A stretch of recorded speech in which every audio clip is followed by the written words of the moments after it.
안녕하세요, 케빗입니다. 이번 주제는 실생활 속 블록체인 두 번째 이야기입니다. 이번에는 개인적으로 블록체인 혹은 암호화폐를 통해 실제로 어떤 경험을 했고 효과를 얻었는지 이야기해 보겠습니다. 반강제적 국제화. 국제화, 세계화라는 말은 귀에 못이 박히도록 들었습니다. 하지만 실제 삶에서는 국제화의 감각을 얻기는 쉽지 않았습니다. 물론 몇십 년 전보다는 거리에서 외국인이 훨씬 흔해졌고 표지판의 언어는 점차 다양해지고 있습니다.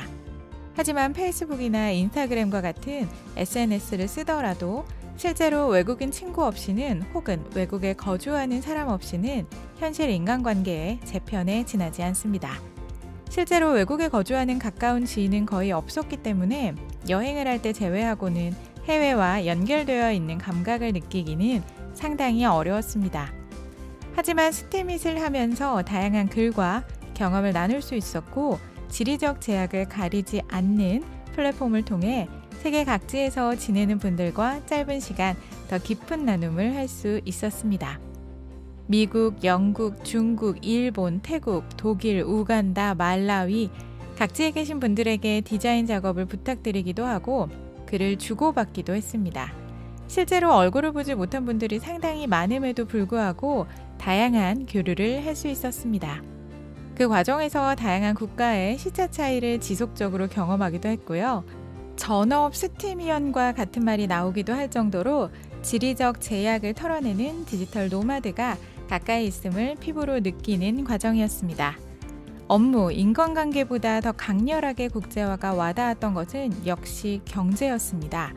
세계 경제가 연결되어 있다는 사실은 물론 IMF, 서브프라임 모기지 사태를 통해서도 경험할 수 있었지만 암호화폐 생태계를 통해서 더욱 즉각적으로, 지속적으로 경험할 수 있었습니다. 전 세계적으로 상승과 하락이 동시에 심지어 24시간 동안 늘 열려있는 이 생태계에서는 어느 한 국가의 정책이 전 세계의 암호화폐 경제에 즉각적으로 영향을 미쳤습니다. 그 덕에 돈을 줘도 안 보던 영어로 된 뉴스를 부득이하게 챙겨 읽고 심지어 일본어로 된 뉴스를 보고 있기도 합니다. 이런 반강제적 국제화를 통해 어떤 시기보다도 많은 외국에 거주하시는 분 혹은 외국인들과의 교류는 급증하고 있습니다. 꾸준히 좁아지고 있던 지구를 더 작게 그리고 더 가깝게 만드는 것은 분명 블록체인과 암호화폐의 힘일 겁니다. 경제, 주봉, 일봉, 지지선, 저항선, 스토캐스틱, MACD 주식의 주자도 제대로 몰랐고 증권사 계좌도 없던 사람에게 다가온 수많은 기술적 차트 분석은 완전히 새로운 세계였습니다. 하지만 이런 지식보다도 더 강렬하게 영향을 미친 것은 블록체인과 암호화폐 생태계를 공부하는 과정에서 경제 구조에 대한 생각을 늘 하게 만들었다는 겁니다. 자본주의를 다룬 EBS 다큐를 비롯해 암호화폐의 의미를 이해하기 위해서 수많은 자료들이 공유되었고 비트코인 광풍 덕에 꽤나 많은 사람들은 엄청난 양의 경제교육을 받은 것과 같은 효과를 낳았습니다. 신종플루나 메르스 덕에 올바른 기침 방법을 배우게 되는 것처럼 말이죠.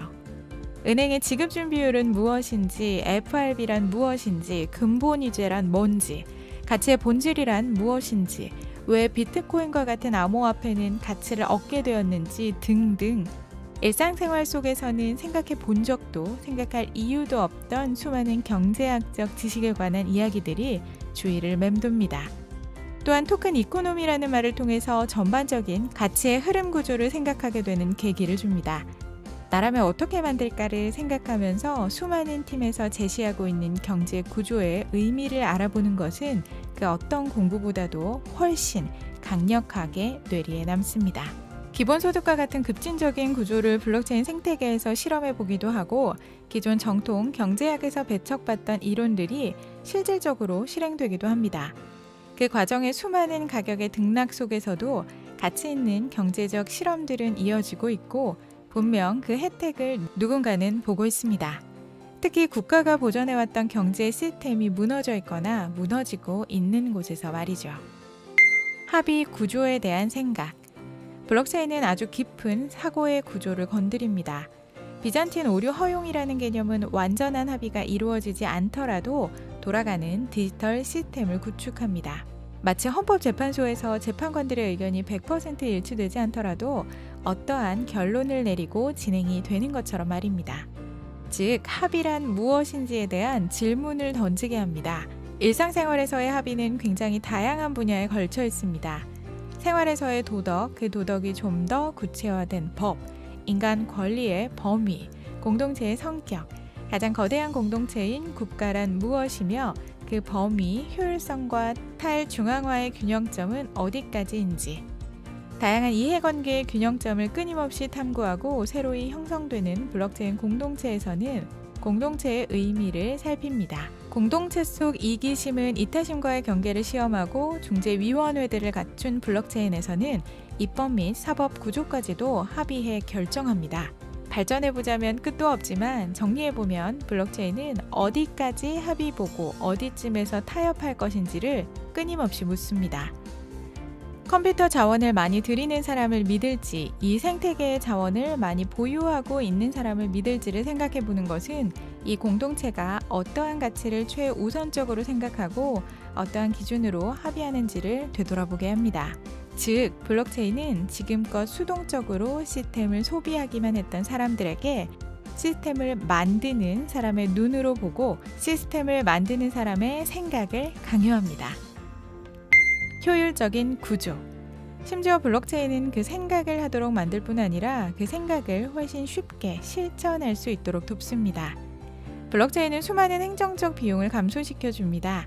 회계의 필요성을 줄이며 회계가 잘 되었는지 검수하는 감사의 필요성도 줄입니다. 국제 송금은 간편하고 그 완결성은 스팀 기준으로 3초 이내로 확보되는 데다 국제 송금 중간 과정에 존재했던 수많은 중재기구의 필요성 및 관련 비용을 부정합니다. 환율도 신경 쓰지 않습니다. 지리적 제약에 따른 비용은 급격하게 감소합니다. 이런 저비용 고효율의 신뢰 구조를 그저 코드 몇 줄로 확보합니다.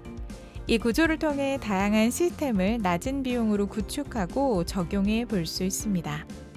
블록체인이 실생활에 미치는 가장 큰 효용은 블록체인이란 무엇인지 공부하는 모든 사람들에게 세계화를 강요하고 경제 구조에 대한 이해를 요구하고 공동체란 무엇인지 질문하며 어떻게 합의해야 하는지 묻고 시스템의 수동적 소비자가 아니라 시스템의 창조자 혹은 관리자로서의 사고 능력을 부여한다는 데 있습니다.